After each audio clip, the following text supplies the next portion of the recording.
Ngayon ang direksyon kay Congressman Harry Roque, kay former presidential spokesman Harry Roque. Dahil bakit?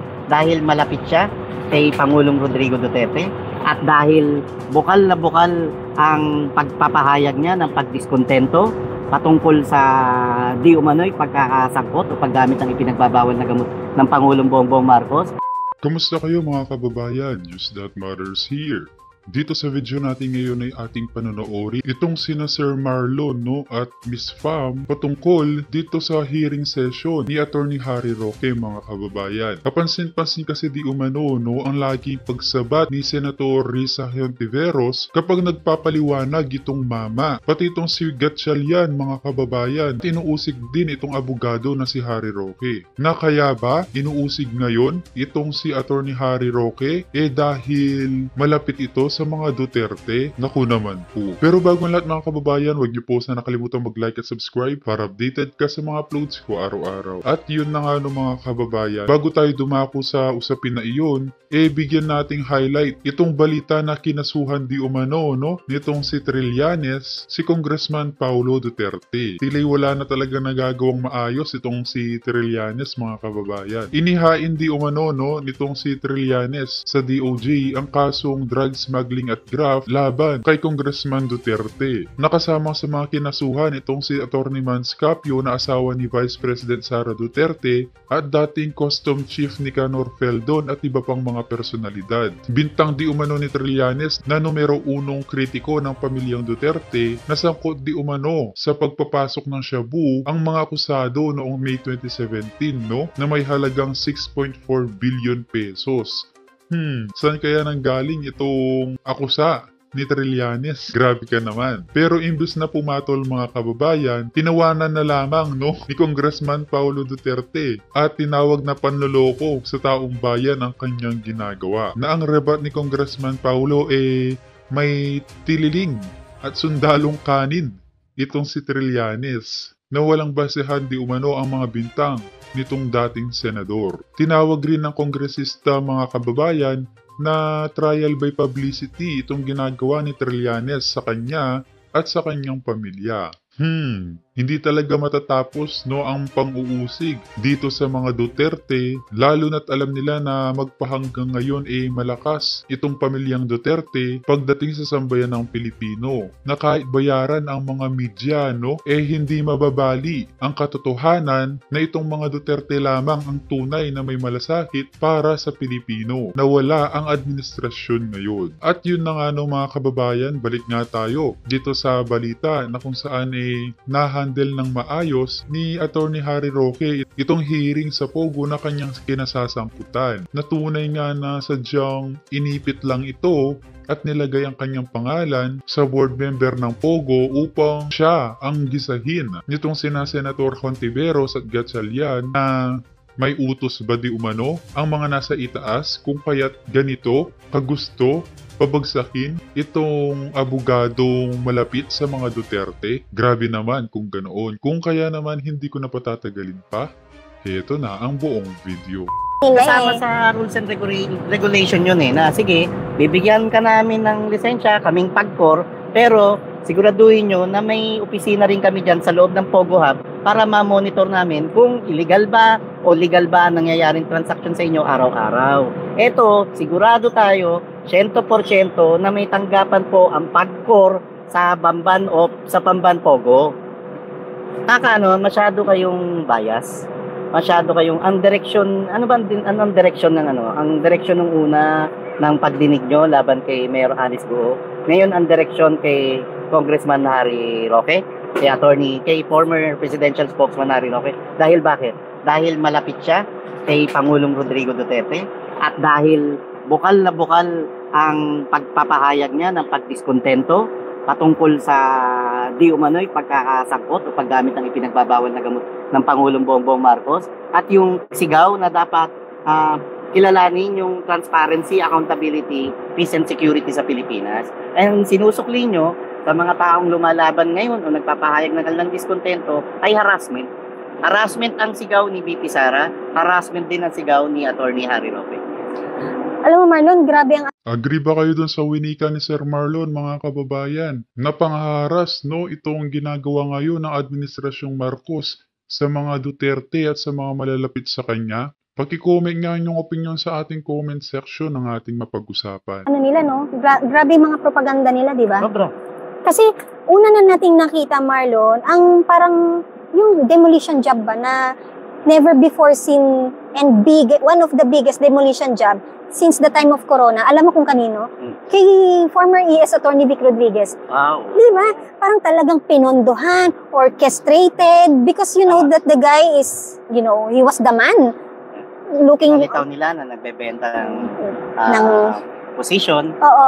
Tapos alam mo, gobyerno. nung lumabas ang libro, Marlon, yung mga umaawit ng appointment for sale, tapos kapit to ko, yung mga ganyan, nung nabasa yung libro, nag-iba na ng tono. Nag-iba na ng tono na, sandali lang, yung nag-iba ng tono, tapos yung tono na nila ngayon, ang sinasabi, hindi, ang inano naman kasi niyan yung campaign money. Tunayan mo muna yung una mong akusasyon na ito ay nagbenta ng appointment for sale bago ka mag-iba ng tono ngayon na, dahil hindi ko napatunayan to, dito na lang tayo sa isang paninirang ito. Hindi pwedeng ganun kasi kahit maninirang tao ka, wala na maniniwala sa'yo. At bakit hanggang ngayon hindi nyo dinidibang yung libro?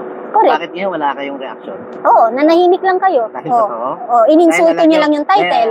Ininsulto, ititulo lang, pero sa konteksto, hindi... Yung photo, ininsulto ninyo. Di ba? Yung title, ininsulto ninyo. Yung konteksto, butata kayo, tameme kayo, kamote kayo. Tapos ngayon, iba ang kakantahin ninyong tono dahil hindi nyo nahanap dun sa libro or nasagot kayo nung libro at napahiya kayo ngayon. Tapos iba nang ibabato nyo dun sa mama.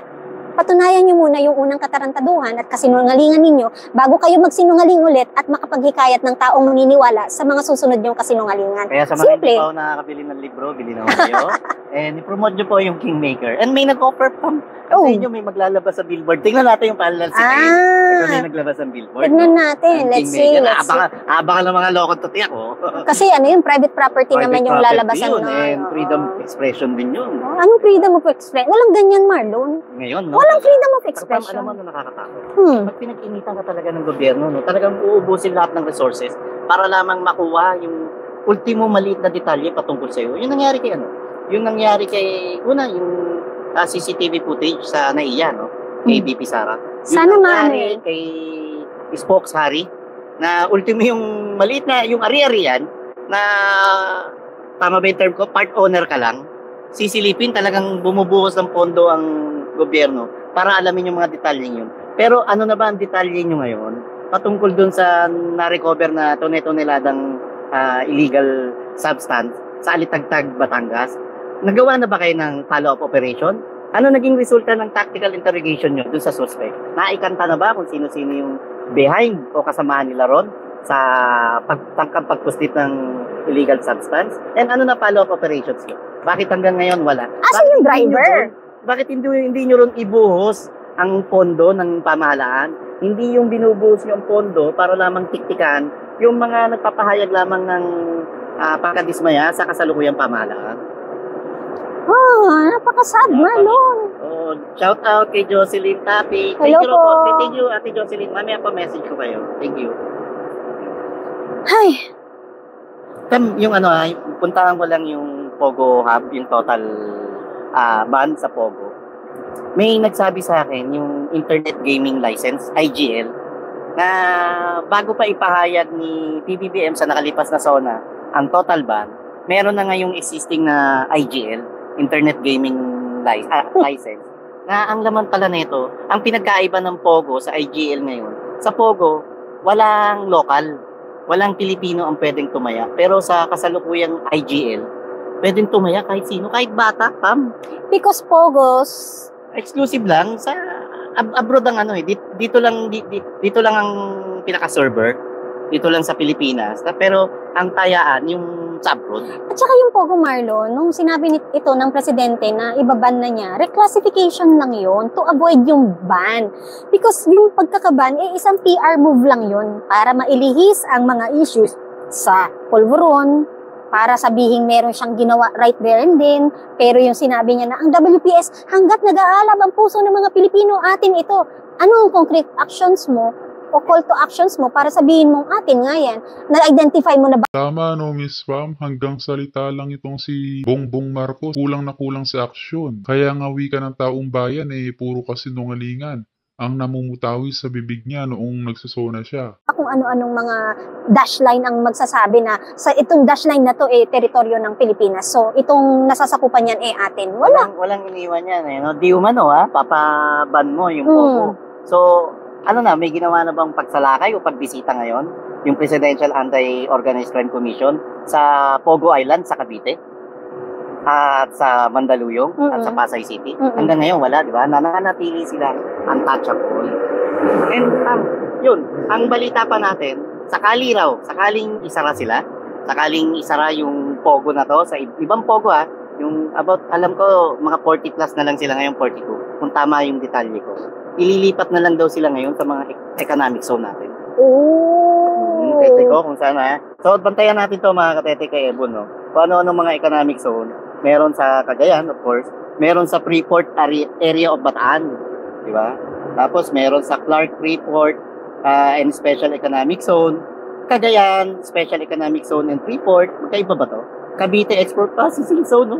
No, meron na naman sa Cavite, Malapit lang to sa Pogo Island, di ba? Sa Cavite. Subic Special Economic, San Carlos Eco Zone, ang dami. Maraming paglilipatan, imbantayan po natin. Ang nakakatakot dito, yun nga, dahil nagkaroon ng rebranding, mas lalo nilang nilagay sa peligro ang mamayang Pilipino. Kasi pag total ban, tama lang na may total ban sa Pogo, isara. Pero pinapalitan na yun ng internet, gaming, license gaming, IGL, gaming license. Kahit sino nung Pilipino, pwede na tumaya. And kahit bata, minor. Kahit bata, minor. Kasi yung laro palaron, kung ano yung nakikita natin sa casino, baccarat, hilo, meron doon. So parang ano yan, sabong online na... Mismo, yun ang pagal. Pinasara. Pero gusto niya illegal. Gusto niya illegal, hanggang ngayon tuloy-tuloy po. Kasi mas may pera. Hindi lang doon sa bayan ni Robes Talamaking sabong online. Talaga? Hindi online po ngayon. Meron na ngayon yung tinatawag na sabong worldwide. Saka sabong World War. Yung bang sa area ni Kong Robes na sabong online, ano to? Verified? Or verified po. May tataya. Saka ang kasi ngayon, ito tingnan mo rin gano'ng kapalpak talaga. For our safety, di umano na lang muna sabihin natin, Marlon. Di umano. Unconfirmed. Kasi cellphone kung doon ka ganito nga ganito kapalpak yung administrasyon Marcos Pinagmamalaki niya yung, minadali niya yung flood control. Yung sa SIM card registration, di ba? Hanggang ngayon, nakakatanggap tayo ng mga spam text. Ng mga spam text. Pag pinindot mo, tayaan na ng sabong online. Totoo rin yan. So kahit nasa San Jose del Monte, Bulacan ka, inaabot yun.